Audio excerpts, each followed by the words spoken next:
নমস্কার, আমি পৌলমী। সবাইকে শ্রাবণ মাসের প্রথম সোমবারের শুভেচ্ছা। আজ শোনাবো শ্রাবণ মাসে শিবলিঙ্গের মাথায় জল ঢালা হয় কেন।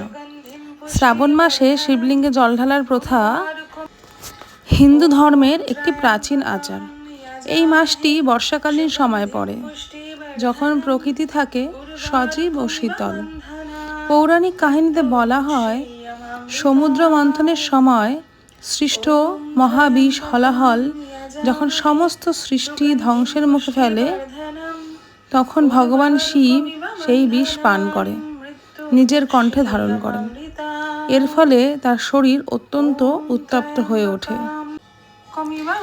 এই উত্তাপ প্রশমনের জন্য ভক্তরা তার মাথায় জল ঢালার প্রথা শুরু করেন।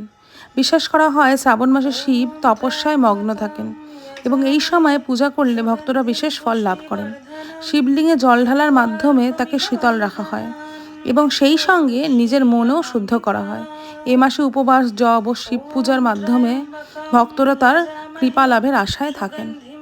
আজকের মতো এই পর্যন্তই। সবাই ভালো থাকবেন।